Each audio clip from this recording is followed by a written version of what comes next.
여러분들, 제가 이 자리에 항상 서 있으니까 젊은 것 같지만 나도 내 자신을 돌이켜보면 80이 만으로 이제 몇 달 후면 돌아오는데, 한 가지 꼭 제가 80년 동안 살아오면서 원칙을 하나 발견한 게 있어요. 여러분들, 운동선수들이 운동할 때 그냥 하는 게 아니에요.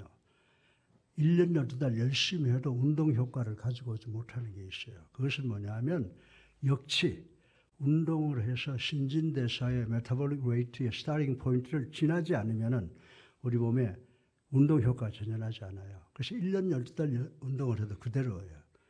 우리 신앙도 똑같아요. 여러분들이 성경 말씀에 입각해서 성경 말씀이 얼마나 순종하느냐에 따라서 그 효과가 여러분의 삶을 통해서 나타나는 건데, 여러분 말씀 듣고 그래야 되겠다라고 생각은 하면서도 실제 생활을 종합해서 평가해 보면 전혀 역치를 통과하지, 믿음의 역치를 통과하지 못해서 믿는 효과가 전혀 나타나지 않는 것을 아마 90%의 성도들이 그런 삶을 살고 있다고 하는 신학 통계와, 또 제가 그걸 실제로 저 자신에 대해서도 경험을 하고 모든 성도들을 통해서도 경험을 하는 겁니다. 그래서 오늘 제가 여러분들에게 말씀드리는 이 형통을 위한 5대 원칙이라고 하는 것을 잘 들어보세요. 그리고 여러분의 삶에 적용 한번 해보세요. 그러면 내가 어디가 잘못됐다라고 하는 것을 깨닫게 되고 변화를 일으키게 되면 여러분의 축복이 하늘에서부터 하늘문이 열리고 소낙비처럼 쏟아지게 되는 줄로 믿으시기를 주님의 이름으로 축원합니다. 여러분들이 시편 1편 3절을 보면요, 사람을 뭐라고 평가하고 있습니까? 사람을 강가에 심은 나무에 비유하고 있는 것을 우리는 볼 수가 있습니다. 그리고 이 시편은 대단한 약속을 나타내주고 있다는 사실을 우리는 알아야 된다라고 하는 것입니다.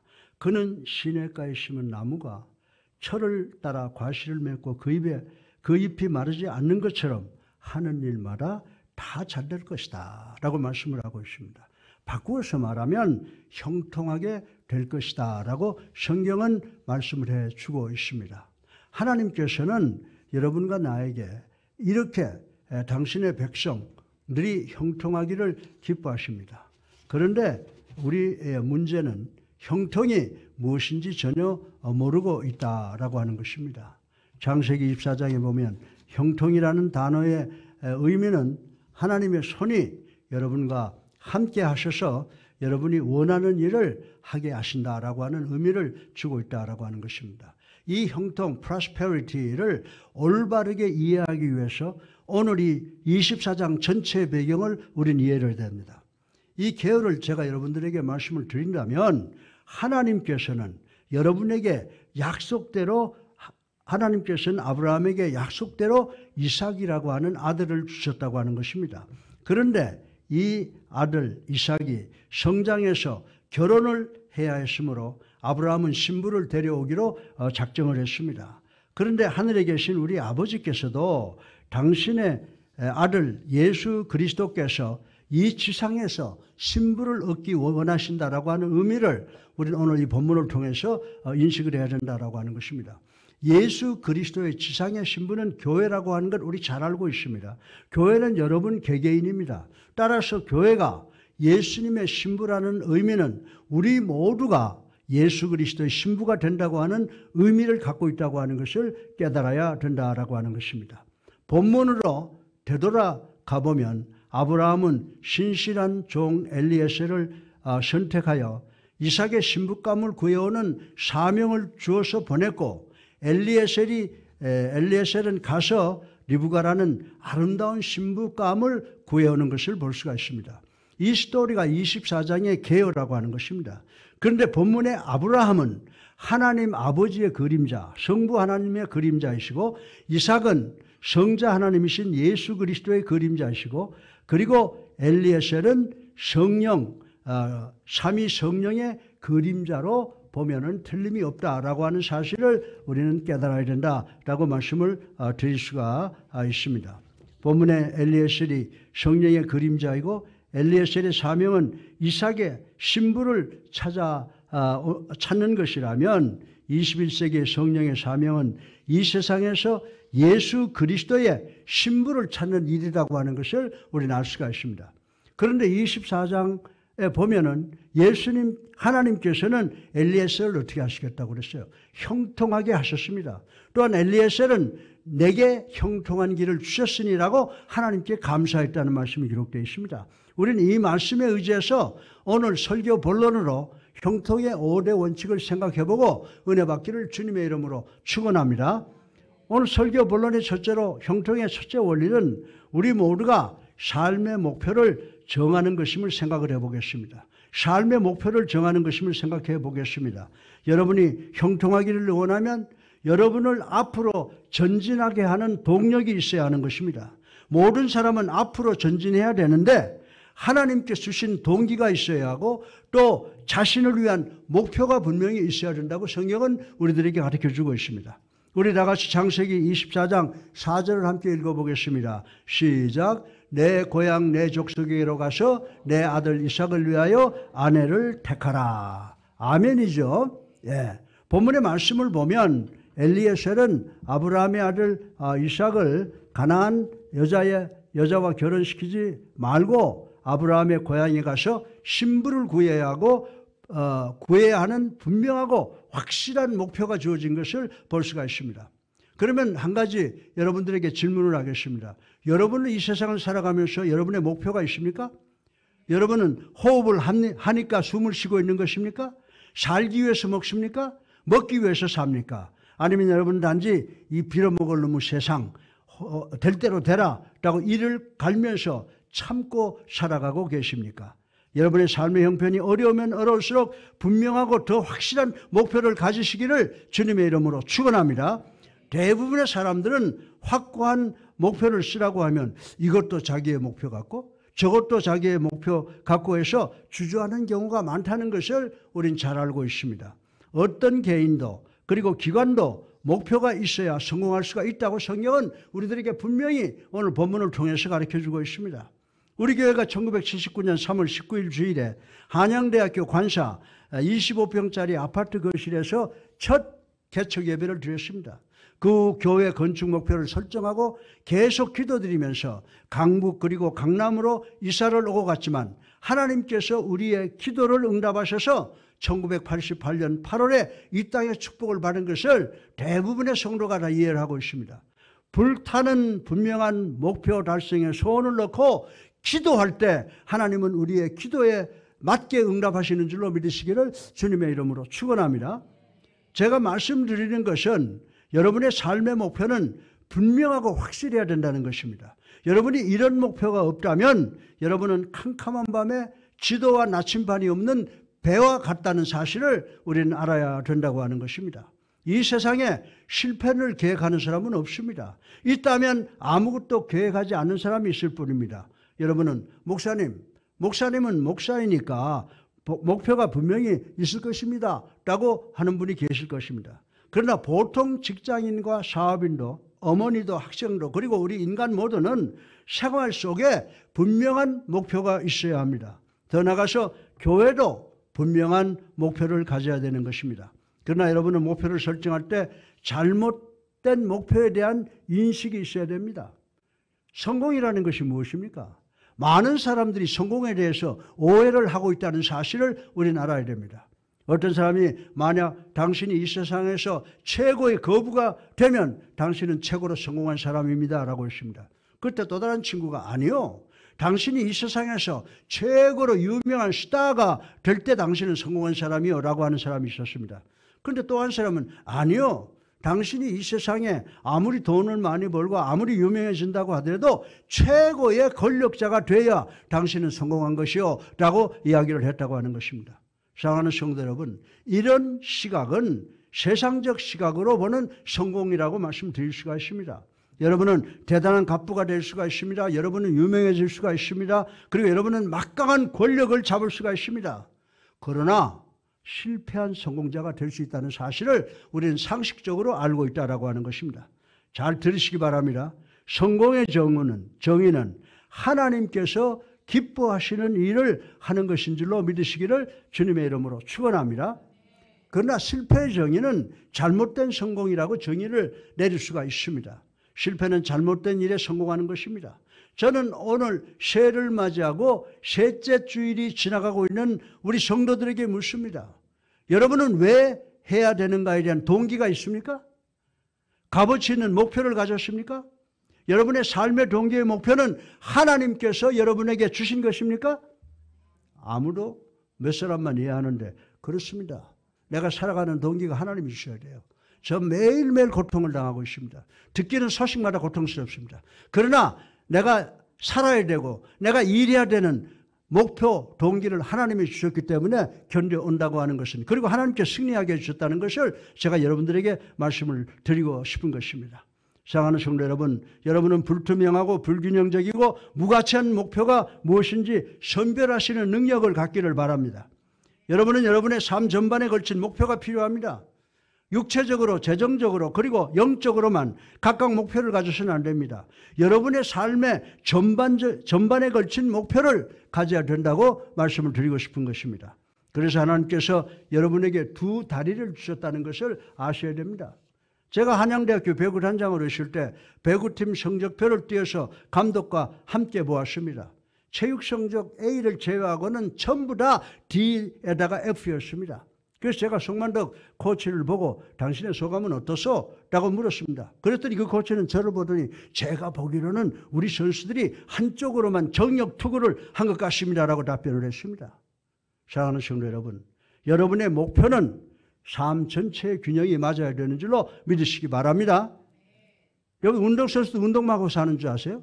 은퇴하고 나면은 공부하는 것이 다 효과가 난다는 것을 제가 제 삶을 통해서 경험한 것입니다.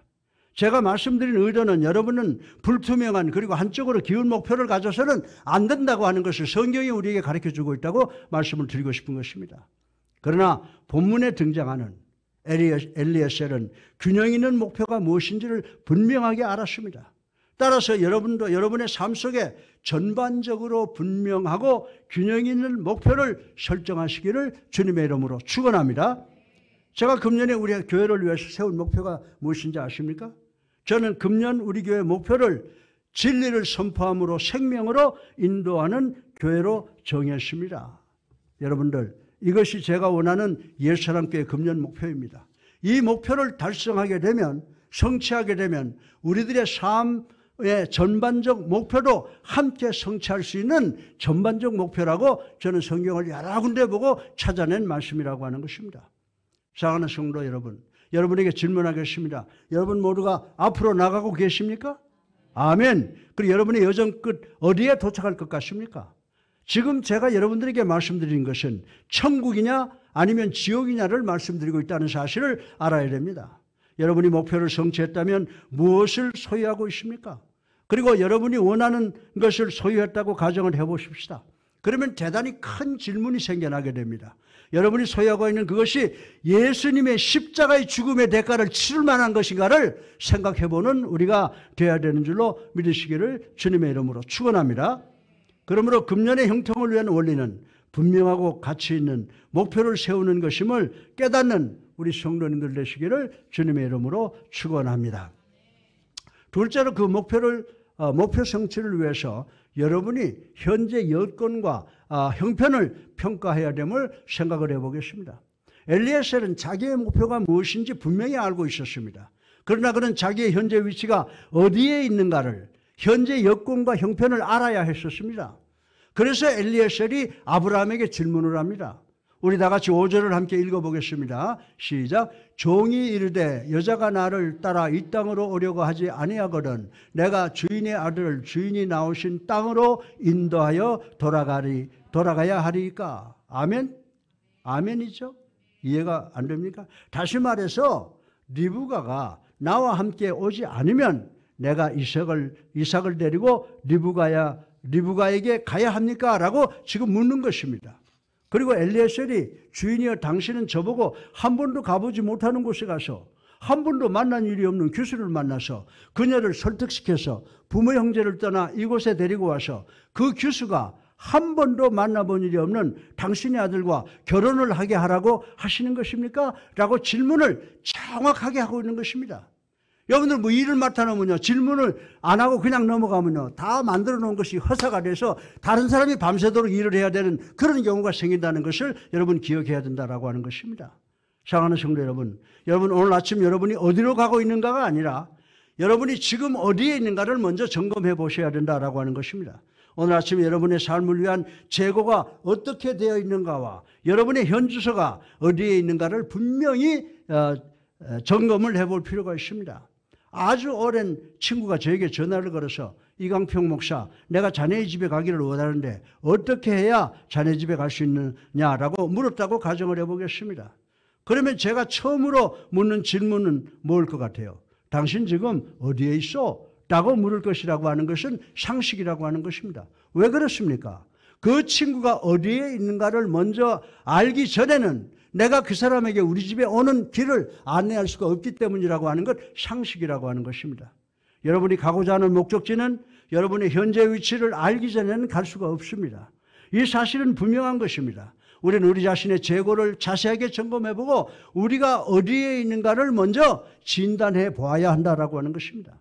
그런데 본문의 엘리에셀은 이삭을 위한 가장 적합한 규수를 발견해야 합니다. 그리고 그 규수감과 부모님을 설득시켜야 됩니다. 그는 이삭의 혼인을 위한 구체적인 일을 다 완수해야 되었습니다. 여러분의 삶도 마찬가지입니다. 목표만 세우는 것 가지고는 충분하지 않습니다. 여러분은 자신에게 나와 나의 목표 사이를 가로막고 있는 문제와 장애가 무엇인가를 점검해보고 나와 내 목표 사이에 있는 그 문제를 어떻게 해결하면 될 것인가를 깊이 생각해 봐야 된다고 하는 것입니다. 어떤 문제와 장애가 있다고 해서 하나님께서 여러분과 함께 계시지 않는다는 것이 절대로 아니라고 하는 사실을 먼저 깨달아야 된다고 하는 것입니다. 바울 선생은 로마의 선교를 간절히 꿈꾸고 있었는데 로마의 선교의 기회의 문이 활짝 열렸습니다. 그러나 그는 화려한 선교사로 로마에 등극한 것이 아니라 양손과 발에 착고를 찬 죄수로 로마로 이동하게 되었다는 사실을 우린 잘 알고 있습니다. 그러나 결국 그리스도의 교회를 로마의 국교로 만드는 최고의 성과를 성취한 것을 우리 신약 성경의 전체를 통해서 알 수가 있는 것입니다. 교회의 문이 활짝 열려 있는데도 그 문 안에는 여러 가지 문제와 방해가 있다는 것입니다. 따라서 교회는 최대의 위기가, 그리고 위기는 최대의 기회가 될 수 있다는 사실을 하나님이 우리에게 말씀해 주시고 있는 것을 우리 성경을 통해서 깨달아야 되는 줄로 믿으시기를 주님의 이름으로 축원합니다. 우리의 가정에, 직장에, 사업에 문제가 있습니까? 하나님께 감사하시기 바랍니다. 문제가 없다면 여러분은 가정도 직장도 사업도 없다는 것입니다. 여러분은 이 세상 사람들이 여러분이 아무것도 하지 않았는데 월급 준다고 생각하십니까? 아무것도 안 하고 잘못하는 것만 하고 있는데 월급 받으면 그건 기생충이죠. 여러분의 직장에서, 사업에서 여러분의 어려운 문제와 난관이 있을 때 여러분이 그 문제와 난관을 해결하는 능력은 바로 여러분의 성공 여부를 결정짓게 되는 키라고 하는 사실을 우린 잘 알고 있습니다.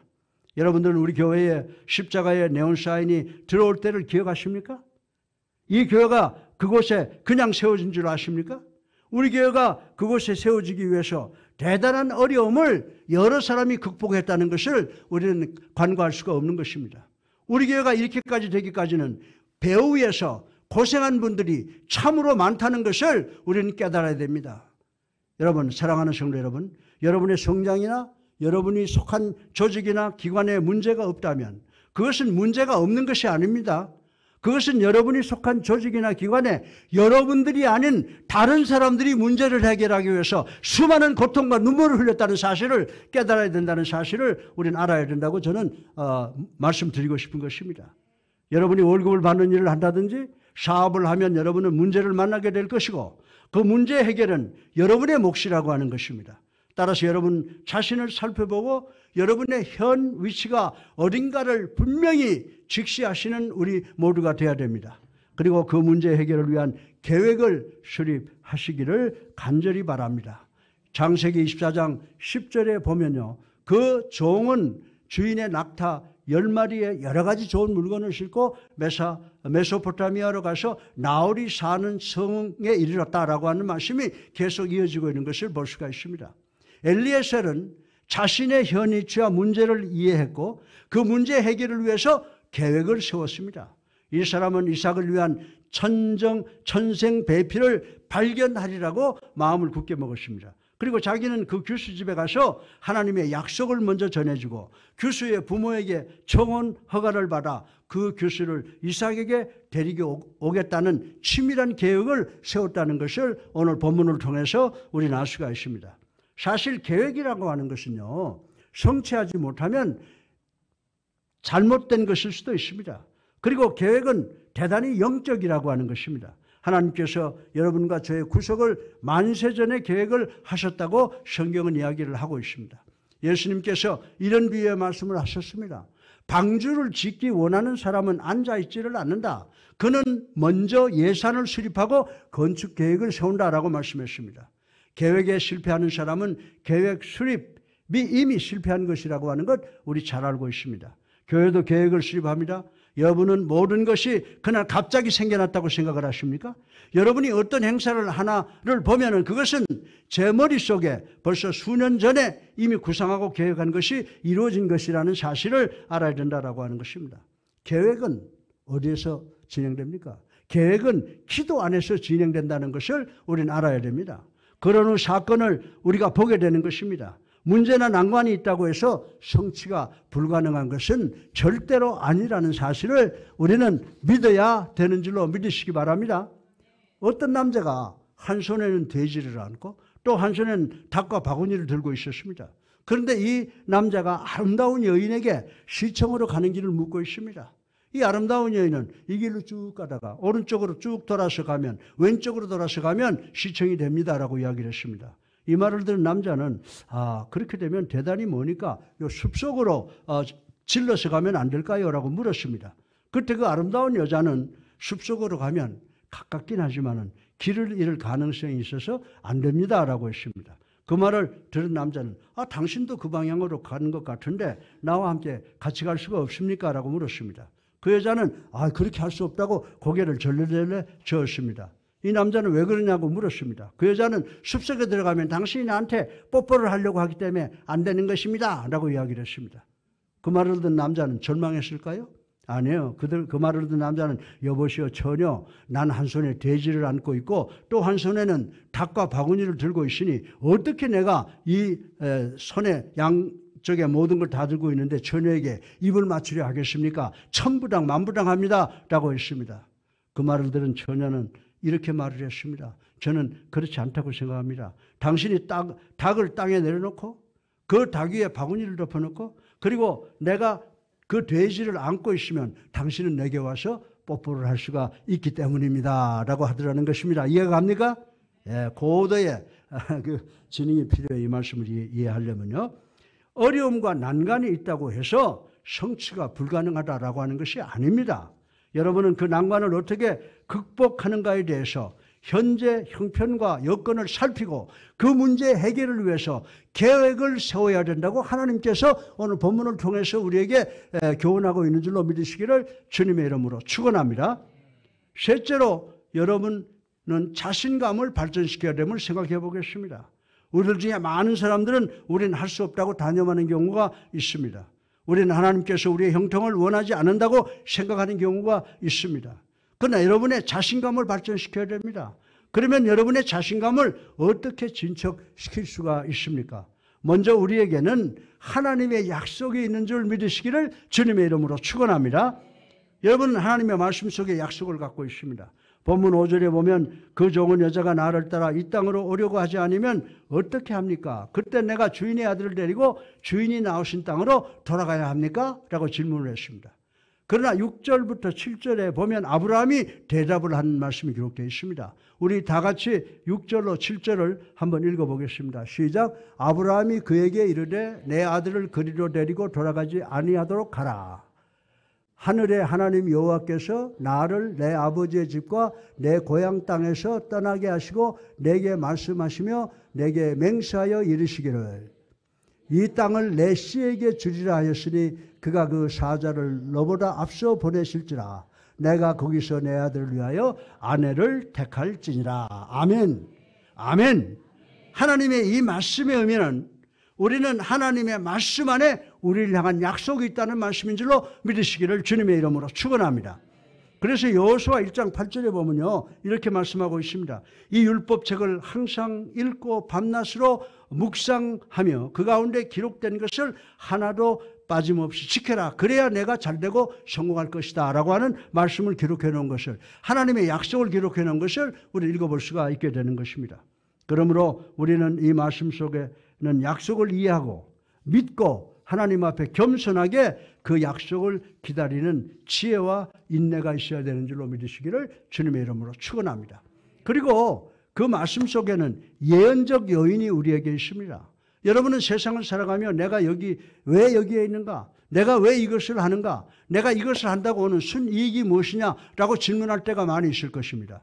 진정한 동기는 올바른 동기에서 나옵니다. 여러분의 동기가 올바르면 여러분의 삶 속에 놀라운 사건이 일어나게 되는 줄로 믿으시기를 주님의 이름으로 축원합니다. 엘리에셀의 질문은 내가 이것을 한다고 오는 보상이 뭐냐라고 아브라함에게 물었습니다. 첫째로 엘리에셀의 주인인 아브라함이 기뻐할 것입니다. 둘째로 이삭을 위해서 규수가 오게 됩니다. 셋째로 하나님께서 영광을 받게 될 것입니다. 넷째로 그리고 엘리에셀은 자신이 기쁨을 얻게 될 줄로 믿습니다. 사랑하는 성도 여러분, 우리 모두는 보상을 위해서 봉사하고 충성하고 헌신하는 것입니다. 만약에 여러분의 보상이 하나님의 영광을 위해서, 그리고 우리 주님께서 충성된 종아 참 잘하였다라고 칭찬이 보상이라면, 보상을 위해서 최선을 다하는 것은 귀한 인풋, 곧 노력이라고 말씀을 드릴 수가 있습니다. 여러분이 값진 목표를 설정하고 나면 하나님께서 왜 어떻게 이 목표를 설정하시는가를 예언적으로 보여주시게 됩니다. 내 삶의 모든 순이익은 예수 그리스도께 신부를 데리고 오는 것으로 연결되어 있다고 하는 것입니다. 이 이유 때문에 제가 이 일을 하는 것입니다. 제가 하는 모든 일이 예수님께 신부를 데리고 오는 일에 초점이 맞춰져 있다는 사실을 우리 예수랑교회 성도들 깨달으시기를 주님의 이름으로 축원합니다. 또한 우리들의 확신을 진작시키기 위해서 기도의 요인이 필요하다라고 하는 것입니다. 여러분이 원하는 것을 위해서 기도할 때 이 기도를 통해서 얻는 게 있어요. 그게 뭔지 아십니까? 힘과 용기와 능력과 믿음과 지혜를 얻게 된다는 사실을 우리는 깨달아야 되는 줄로 믿으시기 바랍니다. 12절에 보면 엘리에셀이 이렇게 기도합니다.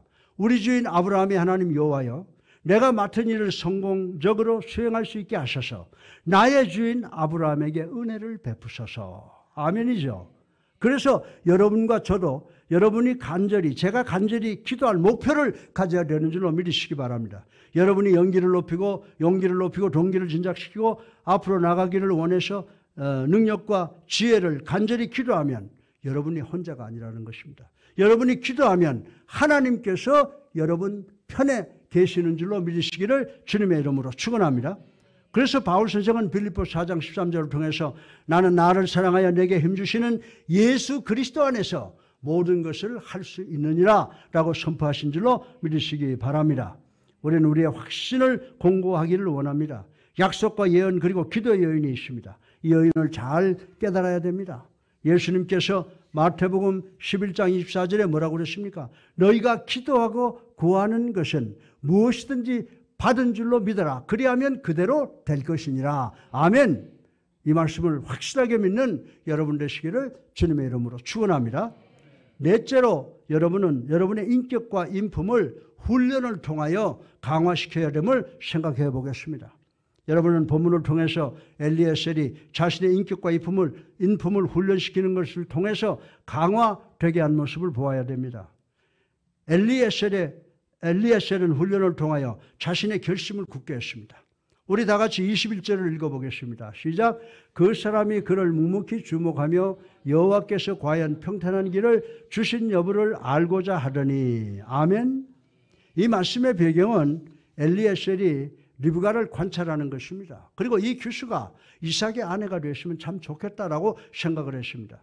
그러나 엘리에셀은 즉흥적으로 자기 생각을 합리화시키는 것이 아니라 자신의 생각을 하나님께서 확인해 주시기를 원하고 기다렸다고 하는 말씀이 그 의미가 거기에 깃들어 있다고 하는 것입니다. 그리고 이 사람은 자신의 결심을 성취하기 위해서 먹는 것까지도 뒤로 미루는 것을 볼 수가 있습니다. 33절 상반절에 그 앞에 음식을 차려놓고자 그 사람은 내가 이곳에 온 용건을 말하기 전에는 아무것도 먹지 않겠습니다 라고 거절했다고 하는 것입니다. 우리도 때로는 우리의 목표 성취를 위해서 우리의 먹는 것을 옆으로 밀어놓을 때가 있어야 되는 줄로 믿으시기 바랍니다. 텔레비전을 시청하는 것, 오락을 즐기는 것 등등을 밀어놓을 필요가 있을 때가 있습니다. 사랑하는 성도 여러분, 이 세상은 싸구려가 없습니다. 쉬운 길이 없습니다. 게을러서 되는 일이 없습니다. 그는 자신의 시간을 아끼는 훈련을 했습니다. 56절을 보면요. 그러나 그 종은 그들에게 나를 말리지 마옵소서. 여호와께서 내 길을 인도하셨으니 나를 내 주인에게 돌아가게 해 주시옵소서라고 먹으라는 것을 거절하는 모습을 여기서 볼 수가 있습니다. 여러분의 시간을 허비하지 마시기를 주님의 이름으로 축원합니다. 저는 이 말씀을 대단히 중요하게 생각을 합니다. 저는 매주일 충분한 시간을 두고 준비를 합니다. 하나님께서 원하신 일을 하려고 노력합니다. 사랑하는 성도 여러분, 여러분이 시간이 없다는 것은 여러분의 교만입니다. 여러분이 시간이 없다는 것은 하나님을 경멸하는 언급입니다. 여러분은 하나님께서 여러분에게 이것저것을 하라고 하시고 그것을 완수할 시간을 주시지 않을 것이라고 생각을 하십니까? 여러분이 마음만 먹으면 그 일을 은혜롭게 하기 위해서 하나님께서 충분한 시간을 여러분에게 주시는 줄로 믿으시기를 바랍니다.